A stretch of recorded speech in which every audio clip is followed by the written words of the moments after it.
My name is Fahraaz Patel. We'd like to thank you, the viewer, for staying with us here on DSTV channel 347 on Hilaal TV. Well, over 6 weeks ago, the United States of America voted in a new president. That's none other than Donald Trump. That, of course, has raised many questions with regards to how would the United States of America present itself to the African continent. Of course, a lot of claims were made by the then Secretary of State under the Trump administration, Mike Pompeo, cautioning of a quote-unquote white genocide that was happening within the country, and of course making claims that the land issue is a topic that the Americans need to press hard and need to pressure the South African government. Now, South Africa is opening up a new space with regards to the United States of America and how this relationship would be. President Cyril Ramaphosa has constantly said that he would like to continue to work with the United States of America, and especially under the Trump administration. For that, the South African government has roped in Ebrahim Rasool to return to Washington. Of course, Ambassador Rasool served as the United States ambassador during the Obama administration. And Ambassador Rasool joins us now via Zoom. Ambassador Rasool, Assalamu alaikum wa rahmatullahi wa barakatuh, and Jazakallah so much for joining us. Wa alaikum assalam wa rahmatullah, Fahraaz, to you and your viewers, and thank you very much for this opportunity. No, it's an absolute pleasure. Ambassador Rasool, I think it would be quite poignant to mention that obviously when you were the ambassador for South Africa in the US and the Obama administration, it seemed as more of a sort of smooth path with the relationship between South Africa and the United States. How do you foresee this one occurring with regards to Donald Trump, given the supposed character that he is, and of course the task that's going to be up to you when you do make the move to Washington, D.C.? Yeah, no, it is ironic to return almost exactly 10 years after you departed as ambassador. So that's ironic. But I must say that the Obama years were not easy years, as it may appear. I think those were the years of the Arab Spring. South Africa took a very clear position that the Muslim world, and in particular the Arab world, was entitled to freedom and democracy and human rights, and supported the Arab Spring. Later, the Obama years allowed it at first, and then allowed the coup d'etat, particularly in Egypt. So that was a matter of great debate. It was a matter of debate because they wanted South Africa to hand over its highly enriched uranium that we have here. We refused to do that. So all in all, I think it was a warmer relationship, but not an easier one. I think what makes the Donald Trump election a apparently more difficult one is because we're dealing with a unpredictable person. We're dealing with someone who says what he wants to say, doesn't follow the rules of diplomacy or of governance and so forth, and who may have a license from the American people to impose America's will in order to make America great and to put America first again. So I think it's going to be qualitatively different to the Obama years, but not necessarily easier in terms of the issues that we will confront as we go through this term. Ambassador Rasool, we are now entering an era of multipolarity. We are now entering a different supposed world to what it was 10, 15 years ago, of course, when you departed at that time as the ambassador.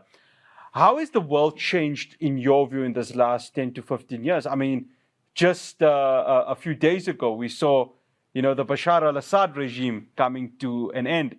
The world is changing, isn't it? And the United States of America really needs to reflect on itself and see the multipolarity that the world presents itself in. I think when I was there the first time, it was very clear that the world was firmly unipolar. BRICS was just emerging. Yes. America was the only power or superpower in the world. And America dictated the terms of globalization, how trade would happen, how investment would happen. The dollar was supreme, and there was no rising alternative to the USA. I think about 15 years later, as you correctly point out, the world is different. There is not exactly a multipolar world, but it is being born. BRICS is much more firmly cemented. It is expanding. It includes a range of other players. It is not an ideological formation. It is an economic formation.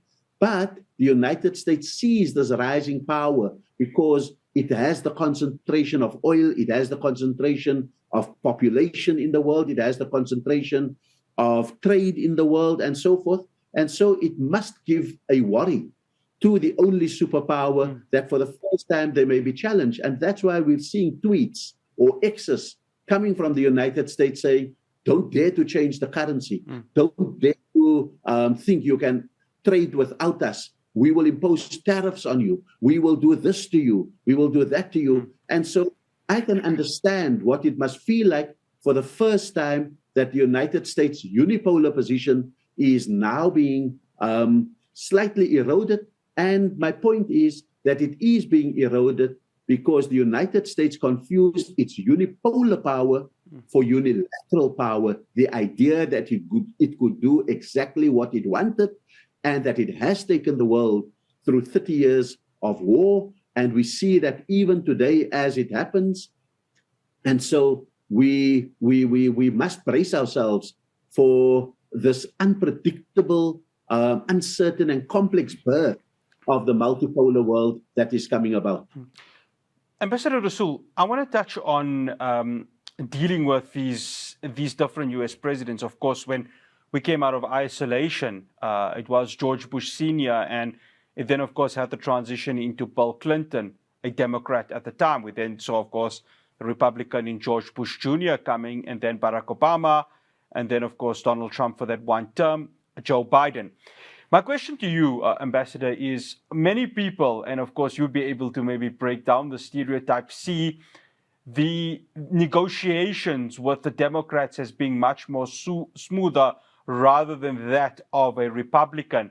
If that's the case, maybe you could correct me on that, Ambassador, but if not, how do you as Ebrahim Rasool approach a Republican in Donald Trump, given your experience, not just being within various leadership positions, but also playing such a huge role in diplomacy across not just Africa, but also the world?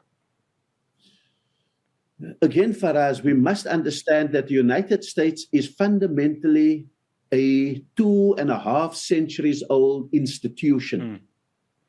It has a command and control over the world.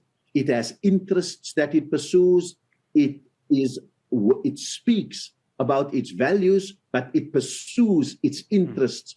And sometimes its values may not say have a coup in here, have a regime change in Syria, have this, have that, but its interests dictate that it can do what it wants to and get away with it because it is a superpower. So whether it's Democrat, whether it is Republican, the institution dictates the terms of the engagement with the world. However, there are subtle changes of language. So when I was there, and under Democrats, we generally can get away with a language of solidarity. We can appeal to the fact that they fought segregation and therefore they must support post-apartheid South Africa. We can get away with the idea that we are poor in Africa and South Africa and we need their trade and investment and their aid. However, with Republicans, we have to make a deal. We've got to speak a language that is transactional. What do you have that we need and what do we have that you need? And therefore, to use the title of Donald Trump's books, we've got to understand the art of the deal. What is it that we can give in order to get what we want? And that's the change of language between the two parties and amongst the personalities of the different presidents. But don't forget that the institution pursues its interest relentlessly. And It comes to the next question. I mean, that art of the deal, because Donald Trump, by nature, of course, is a capitalist and he's made his money being that. He has stated from time to time he's going to put America first. Of course, those Americans who hold a high nationalist idea have backed him. And of course, he sold this idea prior to the elections, and the result speaks for itself. You look at, of course, U.S. Steel, and there's, of course, this Nippon Steel question mark of its takeover right over there, and Donald Trump may, of course, stop this deal from happening. How does South Africa now, from a trade perspective, and I'm going to touch on AGOA after the break, say South Africa still remains this ideal place for American investment to come through and really put its money and make its mark and continue agreements that have been made for quite some time? So the art of the deal is to persuade the United States that if it wants to be great, it needs partners who can help make it great. And so, for example, you can buy critical minerals, you can come to Africa, invest in our critical minerals, add value to it, and then get the offtake agreements where you can buy it. Or you can ignore us as Africa. We can send the raw critical minerals to China, and you can buy it as semiconductors from China. Now, what would make you better? What would make you great? So I think we're going to have to find how we enter that language of the transaction and persuade America that their ambition to be great is closely aligned with Africa's position to be prosperous, to be good, to be great, and to industrialize and trade with the world. So I think we're going to have to enter that language in order to understand how we can do business, because all the stats show that while China may be the biggest trader in volume and money, America is our biggest trader in value, meaning that what they buy from us creates enormously more jobs than, for example, the raw materials that we export to China.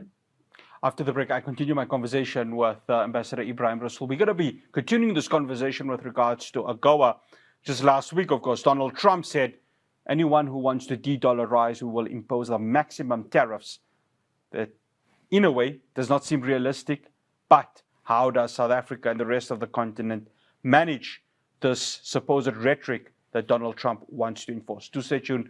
My conversation with Ambassador Rasool continues after the break. Welcome back to Talking Point. I'm starting conversation with the incoming South African ambassador to the United States, Ebrahim Rasool. Ambassador Rasool, I want to stick on, of course, AGOA. And last week, President Donald Trump tweeting all of this. And I've spoken to many analysts, both from a political and financial perspective, and they said it's a classic case of him cutting his nose to spite his own face. Realistically, it does seem a bit far-fetched to impose the tariffs, given that the world is changing in terms of the minerals, in terms of any output of trade within the global sphere, and that America would be left isolated. And I think part of what your job is going to be is to try and convince Washington that, look, the world is, in a literal and figurative sense, round, and that there has to be some sort of better communication and better trade agreements when dealing with the new era of global politics and economics. So I think that in the long term, the Trump administration will understand the danger to America of its positions. Because if you put 100% tariff on goods that come from South Africa and Americans want it, you are putting that price on Americans to pay the extra duty and the tariffs that South Africa will be charged. So by and large, you must choose. And I take a simple example, medical nuclear isotopes that are in the United States to fight cancers. If you put 100% tariffs on that, you're punishing the American people. But the fact of the matter is that we can't afford even an experimental approach to trade policy. Because what that would mean, for example, if BMW had to close and can no longer export the 3 Series to the United States, that means the closure of the BMW factory. If they try to punish and say we only eat oranges and have orange juice for half the year and we don't bring in South African oranges, that will be a failed experiment for the United States, but it will be catastrophic for citrus farms in the Western Cape and Northern Cape, and for the farm workers, all 20,000 of them who would have to lose their job in that grand experiment. So I think theory and statistics is one thing. I think the impact on the ground of such dangerous experiments could be. And so my job as ambassador is not to say, oh, Trump, we'll wait until you see the error of your ways. Because once you have lost that market share, there's a whole lot of competitors who will come.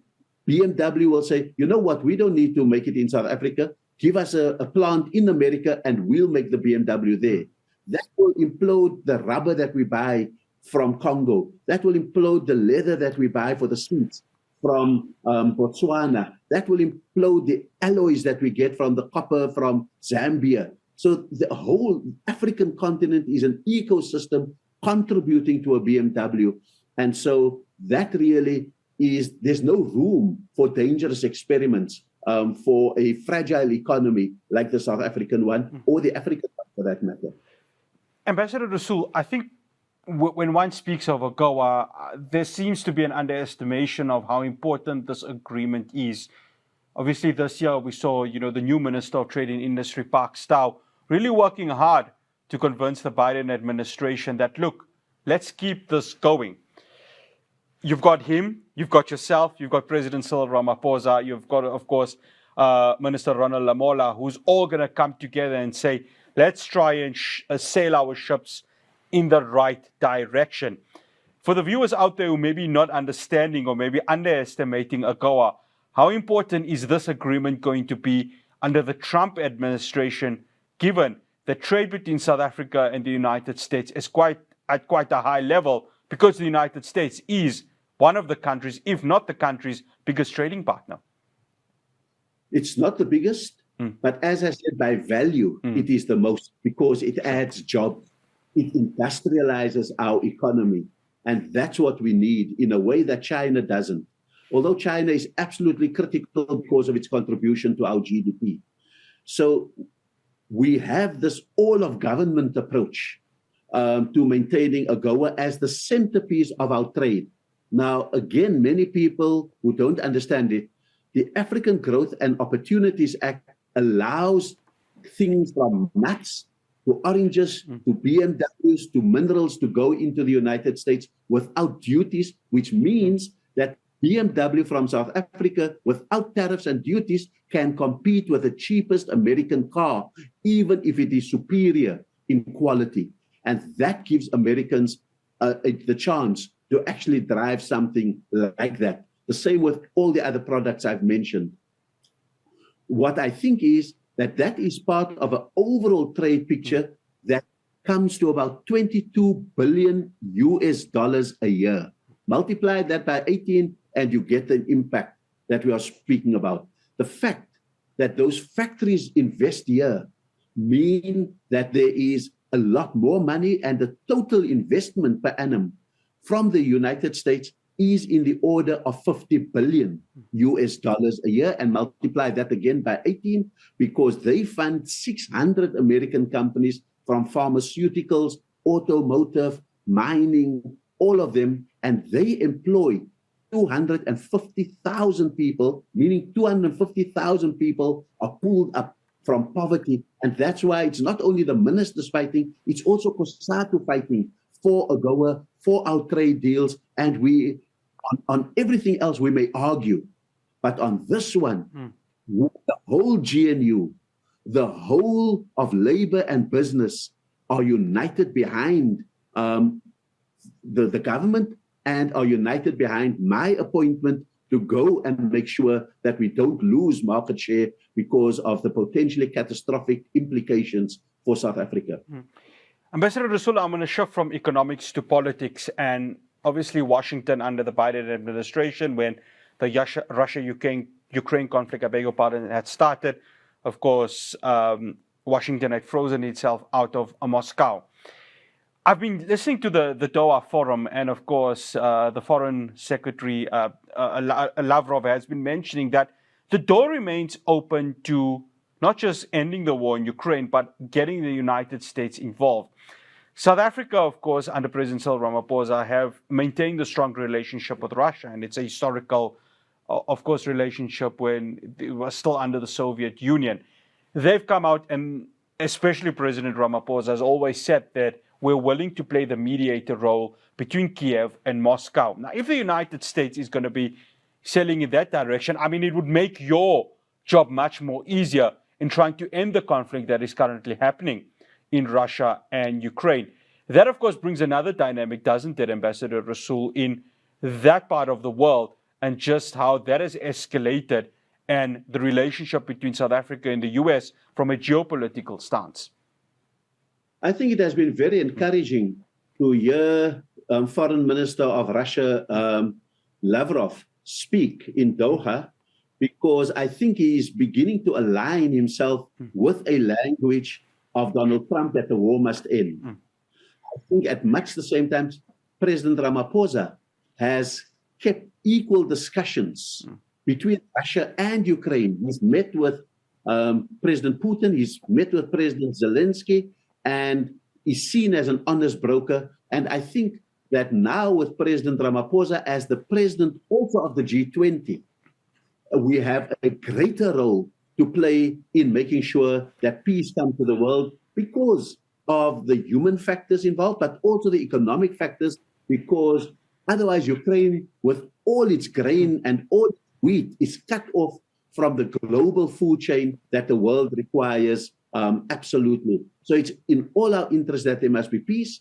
If President Trump buys into the idea of peace and not just funding one side and insisting that NATO must be entering Ukraine as a member, but that let's find an equitable solution, I think that will be so much better. And if President Ramaphosa, as also president of the G20, is able to play an ongoing role in that, I think it does make things easier for South Africa in the way in which we relate to the United States.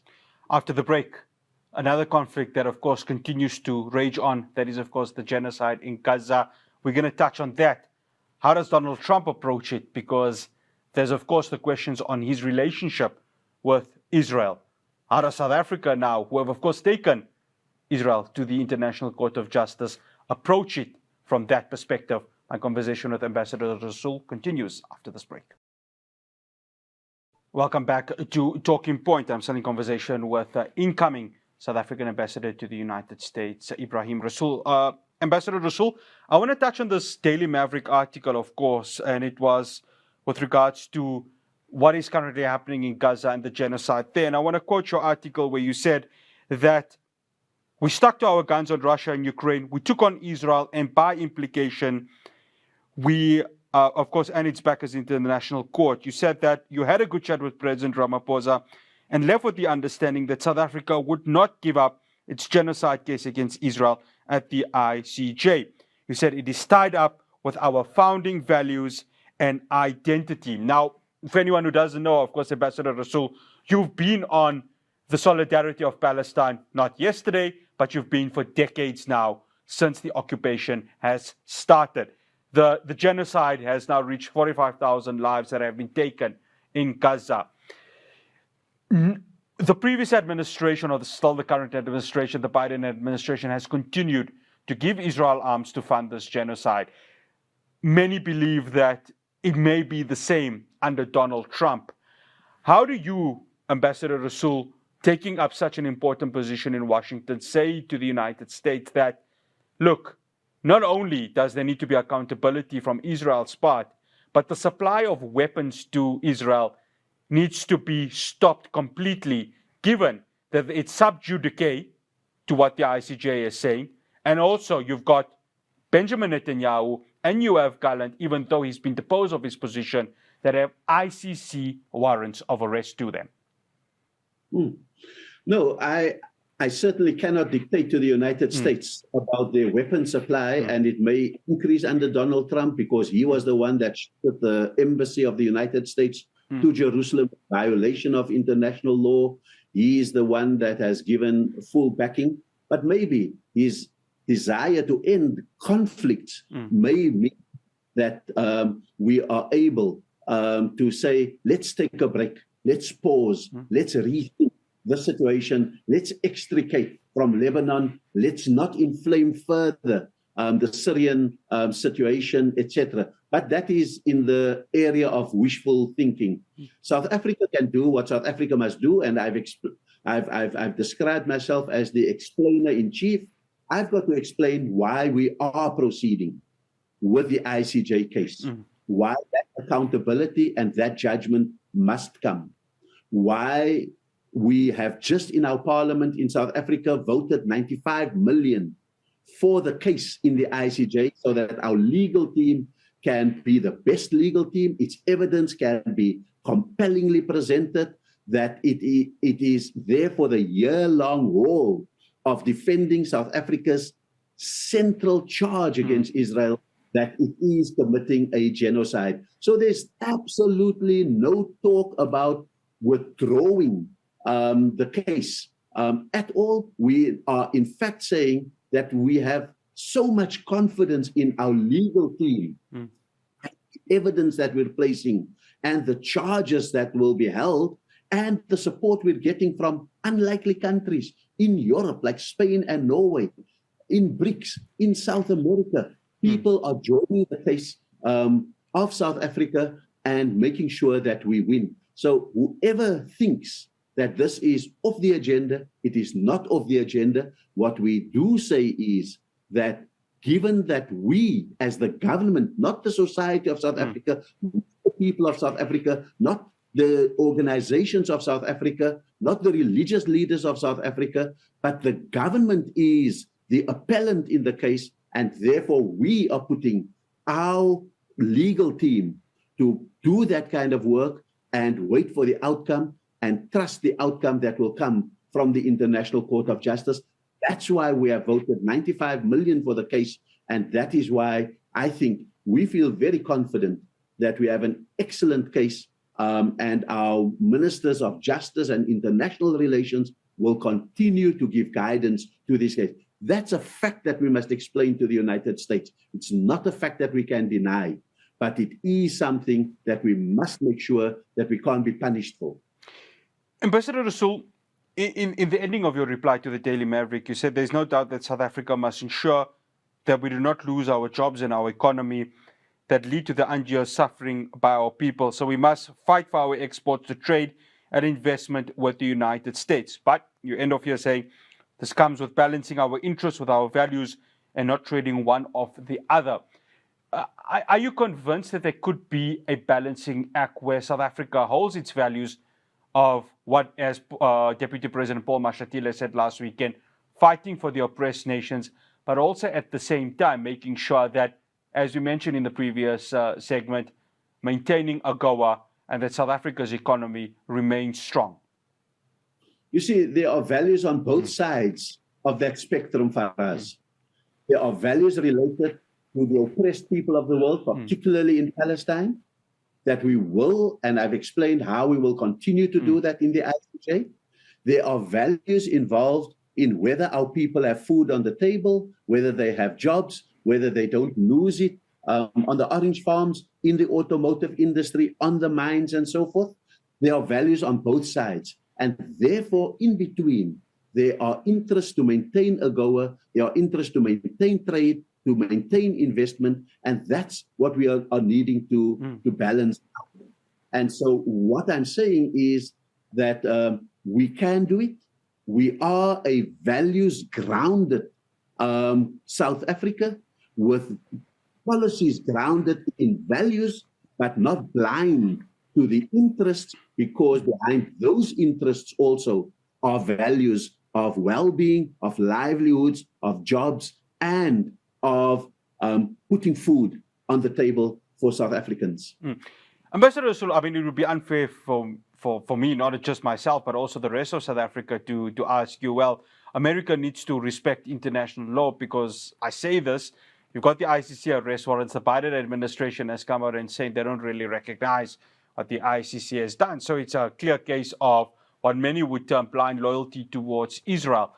But how does that perception change, given that an ICC arrest warrant is a legal binding judgment that has come, and that the United States of America needs to respect it, no matter who it is?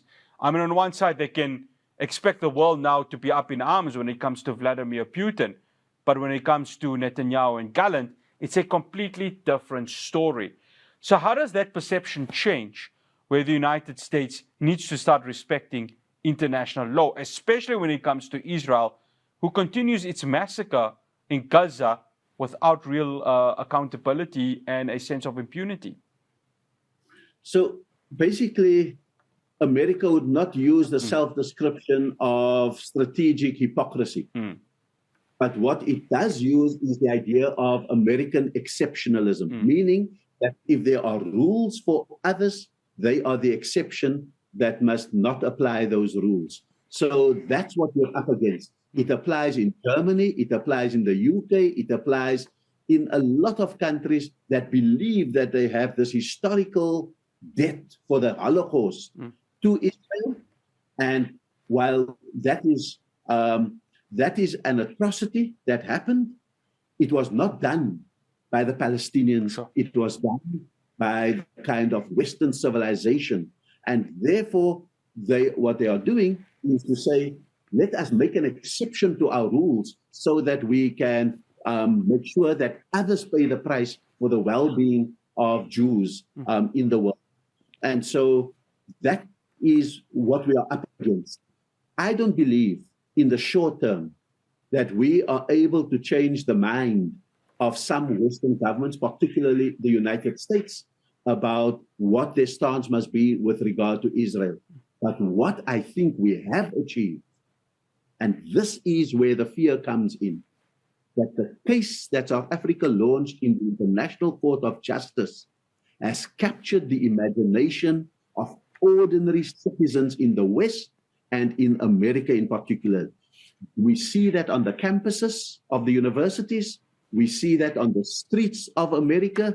We see that even amongst the young Jews who don't have a visceral memory of the Holocaust, to say, you are doing an injustice in my name. I don't stand it, not in my name.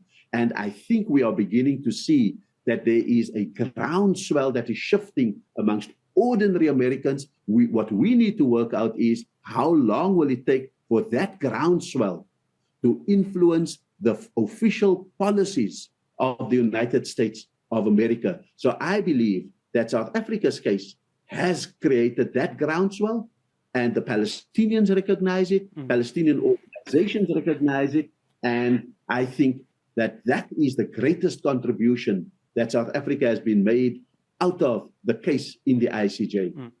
One final question, we got 2 minutes, Ambassador Rasool.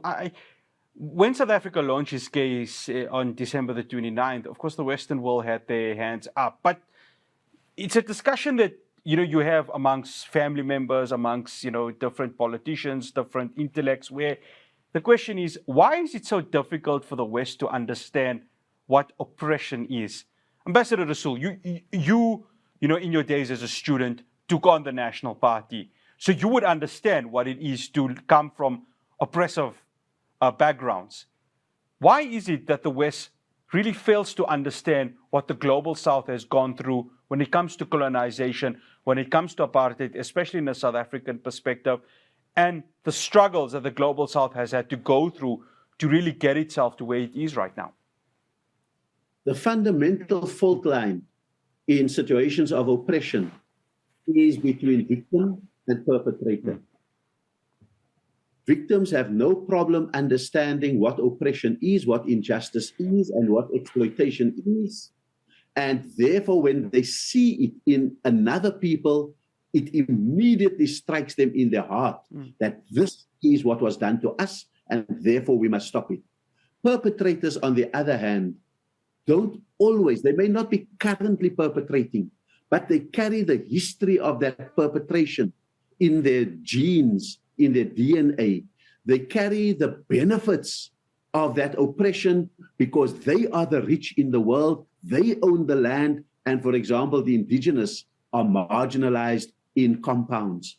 And so all the time you act with a defensiveness lest your admission to complicity leads to the idea that you must compensate for it and that you must give up what you have, that you must relinquish the benefits thereof. And so I think it will always be a difficult bridge to cross for a perpetrator because A, there's not the immediate striking in the heart of the injustice. B, the implications of admitting it may be very difficult to comprehend. And so part of what the South African example is, part of the political diplomacy of South Africa is to show that there is a way to be good again, that you can indeed end the cycle of being a perpetrator, that there must be a generation bold enough to say, enough, no more. I believe we are reaching that with young Jews who are born today, who are saying, not in my name. I believe that we have moved the campuses in the West to be able to say, I cut myself off from what was done in my name. And so maybe that is the long, hard work of political diplomacy that South Africa must be part of and that is taking place in the world. After the break, I wrap up my conversation with Ambassador Rasool. South Africa is taking up its G20 presidency. This truly is a massive victory for the global South and especially Africa in hosting a massive event. Do stay tuned. Welcome back to Talking Point. South Africa, of course, assumes the G20 presidency, and many events have already started, which will take up until next year, November. Ambassador Rasool, I think when you look at South Africa's impact from a global perspective, it's quite massive, isn't it, given that, of course, you've got the ICJ case, they've played this mediator role in the current Russia-Ukraine conflict. We've also seen them being actively involved when it comes to the AU and SADC, especially with elections that have happened across the continent. So from your perspective, South Africa really continues to expand its arm in assisting the globe, not just in dealing with conflicts, but of course also in economics and trade.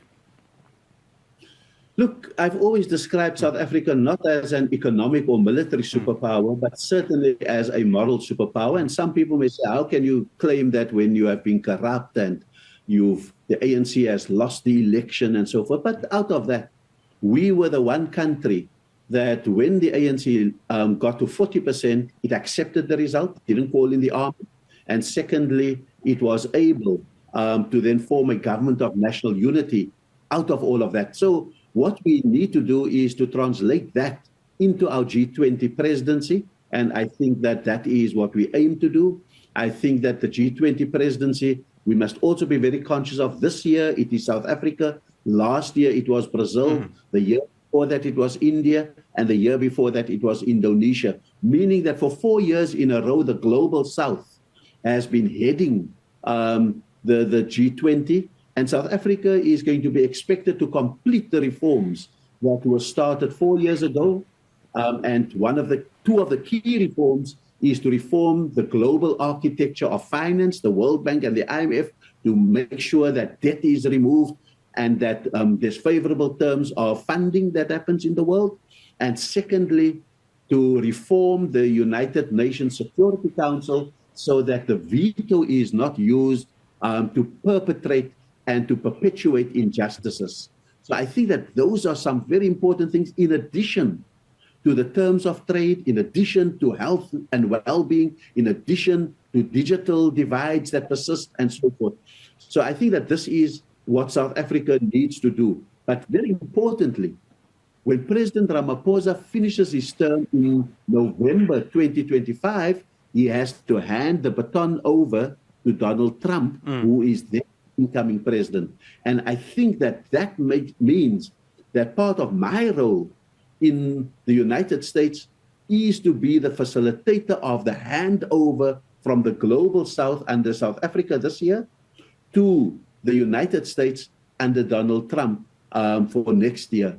And what I think it could be doing is to make sure that we find a common cause on the big issues of the world, whether it's peace on the one hand, whether it is redress economically on the other hand, but also the kind of things that I think we need to get right. Ambassador, I think you're going to be definitely spending a lot of time in the White House trying to get a president or incoming President Donald Trump here to South Africa for the G20. But I want to talk on the government of national unity because, I mean, earlier on when we had the BRICS summit in Kazan, your dear leader John Steenhuisen saying that President Ramaphosa, quote unquote, does not speak for all of us when it came to the president saying that Russia is a good ally of South Africa. Obviously, you've got parties within the GNU who have a different take on the ANC or other allied partners when it comes to Palestine. But in your overall assessment, how would you look at the foreign policy under this government of national unity, given that there are so many events that are happening across the globe and maybe some of the parties do not see eye to eye in terms of their respective policies and maybe cannot be taken through to the GNU?